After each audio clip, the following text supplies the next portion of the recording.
푸틴 러시아 대통령과 북한 김정은 간에 급격하게 밀착하고 있는 가운데 반해서 중국의 시진핑 주석은 일정 부분 거리두기를 하고 있는 것으로 보여서 그 배경이 주목되고 있습니다.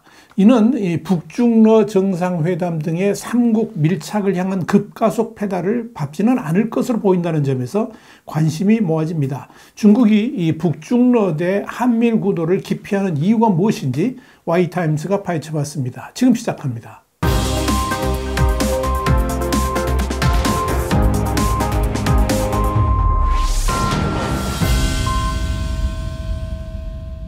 일단 푸틴이 김정은을 향해서 적극적인 구애 의사를 표현하는 것은 18개월 차에 접어든 우크라이나 전쟁을 지속할 무기 확보가 시급한 탓으로 보입니다. 특히 최근 들어서 우크라이나가 대반격을 통해서 여러 전선에서 조금씩 전진하면서 의미 있는 성과를 내기 시작하고 있어서 이 푸틴으로서는 더욱 마음이 급할 수밖에 없다는 겁니다. 현지 시간으로 지난 6일 러시아군은 우크라이나 남부 전선의 요충지인 자포리자주의 로보티네에서 후퇴했다라고 공식 인정했습니다. 이는 그동안 러시아가 인정하지 않고 있다가 보름 만에 뒤늦게 시인했다는 점에서 상당한 의미가 있습니다. 그만큼 이 지역에서의 후퇴가 전략적으로 중요한 의미를 갖기 때문일 것입니다.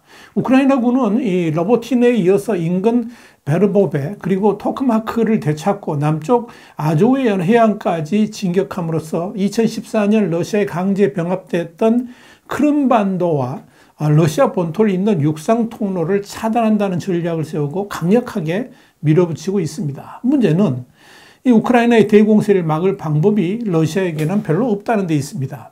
우선적으로 포탄과 무기가 태부적입니다. 바로 이런 점에서 푸틴의 마음을 조급하게 만들었고, 그래서 북한이 보유한 다량의 옛 소비에트 연방제, 그러니까 소련제 무기에 관심을 갖게 했을 것이라고 서방 전문가들은 풀이하고 있습니다.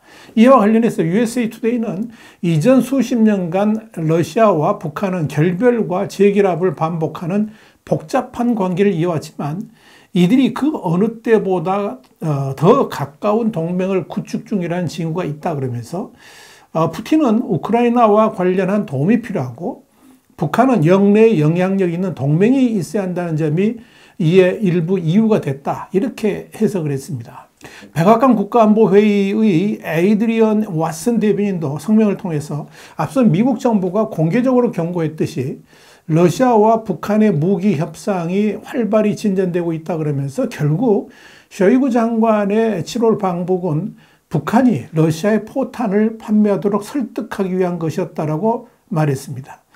이렇게 북한에 대해서 매우 적극적 접근을 하고 있는 러시아는 김정은이 러시아의 블라디보스톡을 방문해가지고 이 북러 정상회담을 갖게 된다면 러시아는 이에 대한 보답으로 대북 제재 해제를 선언할 것으로 예상됩니다. 러시아 인터넷 매체인 프라브다 루에 따르면 이 친크렘린계 러시아 정치 전문가인 세르기 마카로프는 지난 6일 소셜미디어를 통해서 김정은이 러시아를 방문하면 러시아가 대북 제재 해제를 선언할 가능성이 크다 그러면서 이는 러시아에 대한 북한 탄약의 대량 공급, 러시아의 북한에 대한 식량 공급과 일련의 군사기술 이전 가능성을 열어주게 될 것이다, 이렇게 관측했습니다. 북한과의 무기 및 군사기술 거래는 러시아도 승인한 바 있는 UN 안전보장이사의 대북 제재 결의에 의해서 금지되어 있습니다. 하지만 러시아가 안보리 결의에서 일방적으로 탈퇴해서 대북 제재 해제를 선언하게 되면 북러 간 무기 거래도 가능하다는 것이 마카로프의 분석입니다. 마카로프는 이어서 북러 정상회담에서 북한이 러시아군 지원을 위해서 우크라이나의 의용군을 파견하는 문제도 논의될 수 있다라고 전망하면서 이미 오래전부터 예상되어 온 일이다. 돈바스, 그러니까 우크라이나의 동부 지역에 있는 이 돈바스는 북한 의용군을 기다리고 있다, 이렇게 언급했습니다. 주목할 건 이런 북한과 러시아의 급격한 밀착이 오히려 중국의 발걸음을 묶는 역할을 하고 있다는 점입니다. 중국의 거리두기 징후는 여러 군데에서 포착되고 있습니다. 우선 다음 주에 러시아 블라디보스톡에서 열릴 제8차 동방경제 포럼 행사에 중국은 부총리를 파견할 예정으로 있습니다. 일각에서는 전격적인 북중러 정상회담 가능성도 거론하기도 했지만 중국이 부총리급을 블라디보스톡에 보낸다는 것은 중요한 함의가 있습니다. 마찬가지로 중국이 북한 정권 수립, 그러니까 구구절 75주년 행사에 류거중 국무원 부총리를 단장으로 하는 대표단을 보냅니다. 그런데 중국은 지난 북한 정권 수립 70주년 행사 때는 시진핑 중국 국가주석의 특별대표로 당시 리잔수 중국 전국인민대표회의 상무위원장이 단장을 맡은 대표단이 방북한 바 있습니다. 이때와 비교하면 방북단의 격이 낮아진 것이라고 볼 수가 있을 것입니다.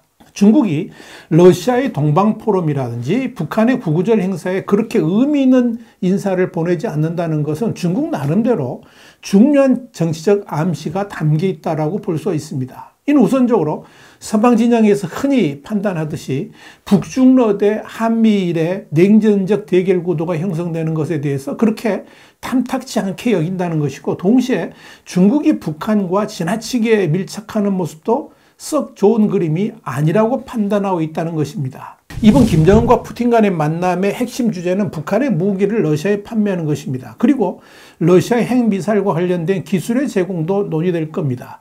이런 움직임에 대해서 중국은 어떻게 반응할까요? 여기에 대해서 가디언은 지난 6일 나토 회원국인 폴란드의 라이몬드 안제이착 총참모장이 북한은 중국과의 합의 없이 러시아의 무기를 판매할 준비가 되어 있지 않을 것이라고 전망했다, 이렇게 보도를 했습니다. 그는 북한이 그런 무기 거래 제한을 할 만큼 강력하거나 자유롭다고 믿지 않는다 그러면서 북한은 우리의 결단력, 관심, 정치적 의지를 시험하고 있는 것으로 보인다라고 말했습니다. 이어서 보다 더 중요한 것은 북한 지도부보다 중국이 이에 대해 말하는 것이라고 강조를 했습니다. 가장 긴밀한 정치, 경제, 군사적 협력 관계를 맺고 있는 중국의 동의 없이 북한이 러시아에 무기를 공급하기는 어려울 것이다, 이런 관측을 내놓은 겁니다.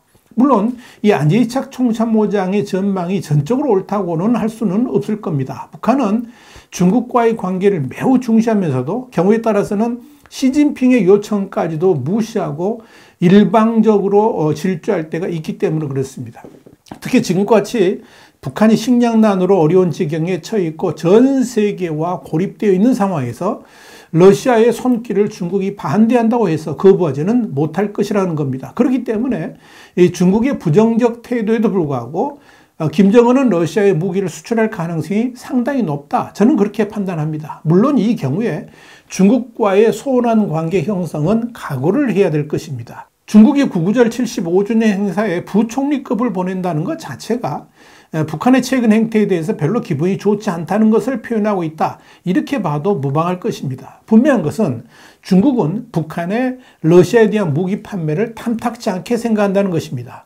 북한의 무기 판매는 단순하게 북한과 러시아 간의 문제가 아니라 북한과 러시아의 중국을 더한 북중러 결속 구도가 중국 뜻과는 무관하게 형성되면서 한미를 포함한 글로벌 국가들과의 대립 구도로 이어질 수 있다고 판단하기 때문에 그렇습니다. 중국이 북중러 대 한미일 구도로 만들어지는 것에 대해서 상당히 부정적인데요. 그 이유는 이로 인해서 가장 피해를 보는 나라가 바로 중국이기 때문에 그렇습니다. 북한은 이미 완전히 고립된 나라이고 러시아 역시 우크라이나 전쟁으로 말미암아 전 세계적인 제재를 받고 있습니다. 중국은 그런 나라들과 한 통속이 되는 것을 결코 원하지 않습니다. 물론 중국이 러시아와 북한과 깊은 유대관계를 갖고 있기는 합니다만, 그렇다고 북한, 러시아하고 운명을 같이 하는 공동체가 되는 것은 결코 원치 않습니다. 특히 중국이 세계 제2위의 경제대국이라는 측면에서 더욱 그러합니다. 다른 표현으로 하자면 한미일 대 북중로 구도로 가게 된다면 당장 냉전적 구도의 맨 선두에 중국이 서게 됩니다. 즉 한미일과 서방 진영의 모든 공격들에 오롯이 중국이 홀로 맞서서 싸워야 한다는 겁니다. 북한은 당연히 그럴 힘도 없고 러시아 역시 이미 세계 제2위의 군사강국이라는 타이틀을 상실했기 때문에 그렇습니다. 지금 중국 입장에서는 미국과 정면 충돌하는 상황이지만 그렇다고 미국과 경제적 차원에서의 전쟁을 해서는 안 된다라고 판단하고 있습니다. 중국이 입는 피해가 워낙 크기 때문이죠. 미국 입장에서도 중국 경제의 급격한 경착륙을 결코 원하지 않습니다. 세계 경제에 주는 충격이 워낙 엄중하기 때문에 그렇습니다. 군사적 측면에서도 북중로의 결속은 당연히 아시아판 나토의 출범을 재촉하게 됩니다. 이는 사실 중국이 생각하기도 싫은 시나리오입니다. 그렇기 때문에 미중 충돌의 상황에서도 미중 간에는 어느 정도 상호 협력을 통한 무역 증진이 필요하다는 이야기입니다. 이런 상황에서 한미일 대 북중러 구도를 만든다는 것은 중국으로서는 자살 행위나 다름없습니다. 중국이 러시아와 북한에 대해서 일정 부분 거리두기를 하는 데는 다 이런 이유가 있습니다. 이런 측면에서 미국도 중국을 향해 강력한 군사적 압박을 하지 않고 있는 것입니다. YTN 정세 분석이었습니다. 감사합니다.